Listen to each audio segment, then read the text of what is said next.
श्री गणेशाय नमः। श्री सरस्वती माते नमः। श्रीमद्भागवत महापुराण की जय। जय जय श्री राधे श्याम। श्रीमद्भागवत महापुराण द्वितीय खंड, दसम स्कंद, सप्तमो अध्याय, सकट भंजन और तृणाव्रत उद्धार। राजा परीक्षित ने पूछा, प्रभो, सर्वशक्तिमान भगवान श्री हरि अनेकों अवतार धारण करके बहुत सी सुंदर एवं सुनने में मधुर लीलाएं करते हैं। वे सभी मेरे हृदय को बहुत प्रिय लगती है। उनके श्रवण मात्र से भगवत संबंधी कथा से अरुचि और विविध विषयों की तृष्णा भाग जाती है। मनुष्य का अंतःकरण शीघ्र से शीघ्र शुद्ध हो जाता है। भगवान के चरणों में भक्ति और उनके भक्तजनों से प्रेम भी प्राप्त हो जाता है। यदि आप मुझे उनके श्रवण का अधिकारी समझते हैं तो भगवान की उन्हीं मनोहर लीलाओं का वर्णन कीजिए। भगवान श्री कृष्ण ने मनुष्य लोक में प्रकट होकर मनुष्य जाति के स्वभाव का अनुसरण करते हुए जो बाल लीलाएं की है, अवश्य ही वे अत्यंत अद्भुत है। इसलिए आप अब उनकी दूसरी बाल लीलाओं का भी वर्णन कीजिए। श्री सुखदेव जी कहते हैं, परीक्षित, एक बार भगवान श्री कृष्ण के करवट बदलने का अभिषेक उत्सव मनाया जा रहा था। उसी दिन उनका जन्म नक्षत्र भी था। घर में बहुत सी स्त्रियों की भीड़ लगी हुई थी। गाना बजाना हो रहा था। उन्हीं स्त्रियों के बीच में खड़ी हुई सती साध्वी यशोदा जी ने अपने पुत्र का अभिषेक किया। उस समय ब्राह्मण लोग मंत्र पढ़कर आशीर्वाद दे रहे थे। नंद रानी यशोदा जी ने ब्राह्मणों को खूब पूजन सम्मान किया। उन्हें अन्न, वस्त्र, माला, गाय आदि मुँह मांगी वस्तुएं दी। जब यशोदा ने उन ब्राह्मणों द्वारा स्वास्थ्य वाचन कराकर स्वयं बालक के नहलाने आदि का कार्य संपन्न कर लिया, तब यह देखकर कि मेरे लल्ला के नेत्रों में नींद आ रही है, अपने पुत्र को धीरे से शैया पर सुला दिया। थोड़ी देर में श्याम सुंदर की आंखें खुली तो वे स्तनपान के लिए रोने लगे। उस समय मनस्विनी यशोदा जी उत्सव में आए हुए व्रजवासियों के स्वागत सत्कार में बहुत ही तन्मय हो रही थी, इसलिए उन्हें श्री कृष्ण का रोना सुनाई नहीं पड़ा। तब श्री कृष्ण रोते रोते अपने पांव उछालने लगे। शिशु श्री कृष्ण एक छकड़े के नीचे सोए हुए थे। उनके पांव अभी लाल लाल कोपलों के समान बड़े ही कोमल और नन्हे नन्हे थे, परंतु वह नन्हा सा पांव लगते ही विशाल छकड़ा उलट गया।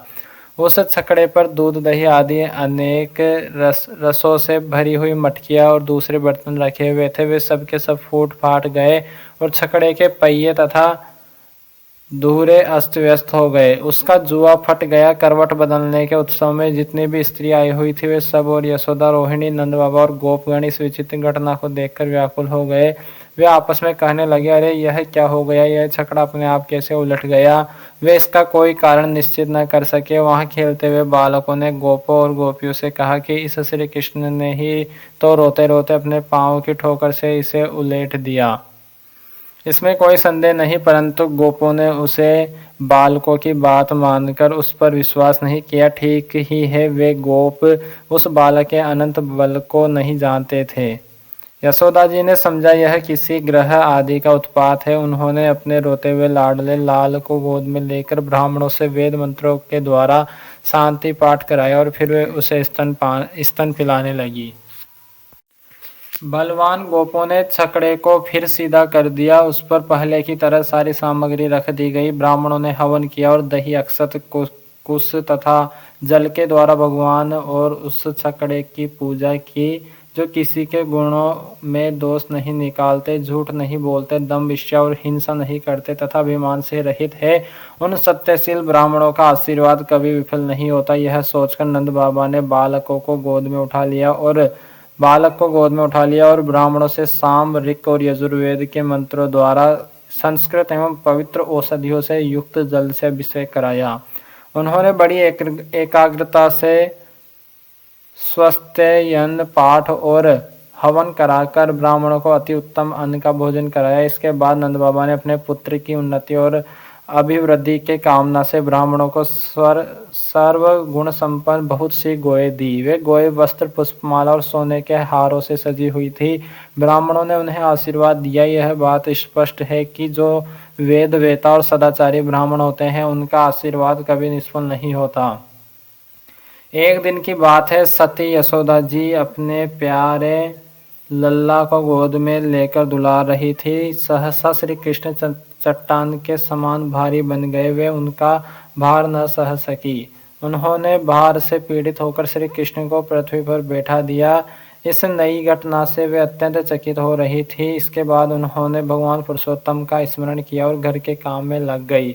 तृणाव्रत नाम का एक दैत्य था, वह कंस का निजी सेवक था। कंस की प्रेरणा से ही बवंडर के रूप में वह गोकुल में आया और बैठे हुए बालक श्री कृष्ण को उड़ाकर आकाश में ले गया। उसने व्रज रज से सारे गोकुल को ढक दिया और लोगों की देखने की शक्ति हर ली। उसके अत्यंत भयंकर शब्द से दसों दिशाएं कांप उठी। सारा व्रज दो घड़ी तक रज और तम से ढका रहा। यशोदा जी ने अपने पुत्र को जहाँ बैठा दिया था वहां जाकर देखा तो श्री कृष्ण वहां नहीं थे। उस समय तृणाव्रत ने बवंडर रूप से इतनी बालू उड़ा रखी थी कि सभी लोग अत्यंत उद्विग्न और बेसुध हो गए थे। उन्हें अपना पराया कुछ भी नहीं सूझ रहा था। उस जोर की आंधी और धूल की वर्षा में अपने पुत्र का पता न पाकर यशोदा को बड़ा शोक हुआ। वो अपने पुत्र की याद करके बहुत ही दीन हो गई और बछड़े के मर जाने पर गाय की जो दशा हो जाती है वही दशा उनकी हो गई। पृथ्वी पर गिर पड़ी। बवंडर के शांत होने पर जब धूल की वर्षा का वेग कम हो गया तब यशोदा जी के रोने का शब्द सुनकर दूसरी गोपियां वहां दौड़ आई। नंदन श्याम सुंदर श्री कृष्ण को न देखकर उनके हृदय में भी बड़ा संताप हुआ। आंखों से आंसू की धारा बहने लगी, वे फूट फूट कर रोने लगी। इधर तृणाव्रत बवंडर रूप से जब भगवान श्री कृष्ण को आकाश में उठा ले गया तब उनके भारी बोझ को न संभाल सकने के कारण उसका वेग शांत हो गया, वह अधिक चल न सका।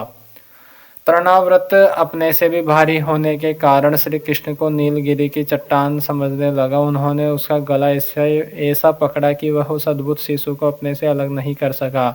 भगवान ने इतने जोर से उसका गला पकड़ रखा था कि वह असुर निश्चेष्ट हो गया। उसकी आंखें बाहर निकल आई और बोलती बंद हो गई। प्राण पखेरु उड़ गए और बालक श्री कृष्ण के साथ वह व्रज में गिर पड़ा। वहां जो स्त्रियां इकट्ठी होकर रो रही थी उन्होंने देखा कि वह विकराल दैत्य आकाश से एक चट्टान पर गिर पड़ा है और उसका एक एक अंग चकनाचूर हो गया, ठीक वैसे ही जैसे भगवान शंकर के बाणों से आहत हो त्रिपुरासुर गिरकर चूर चूर हो गया था।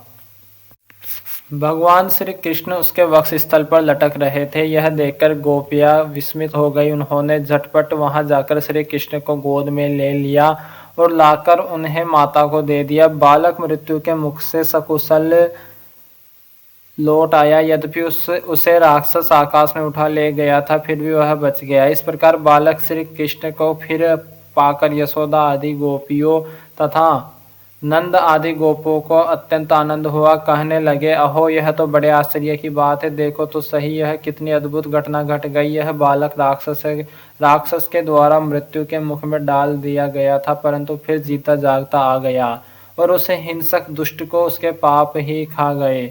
सच है, साधु पुरुष अपनी समता से ही संपूर्ण भय से बच जाता है। हमने ऐसा कौन सा तप, भगवान की पूजा, प्याऊ, पोसला, कुआ, बावली, बाग बगीचे आदि पूर्त यज्ञ, दान अथवा जीवों की भलाई की थी जिसके फल से हमारा यह बालक मरकर भी अपने स्वजनों को सुखी करने के लिए फिर लौट आया। अवश्य ही यह बड़े सौभाग्य की बात है।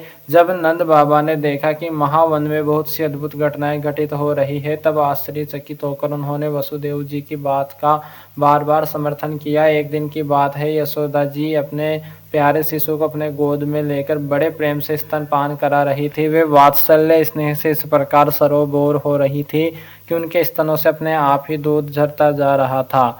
जब वे प्राय दूध पी चुके और माता यशोदा उनके रुचिर मुस्कान से युक्त मुख को चूम रही थी उसी समय श्री कृष्ण को जम्भाई आ गई और माता ने उनके मुख में यह देखा।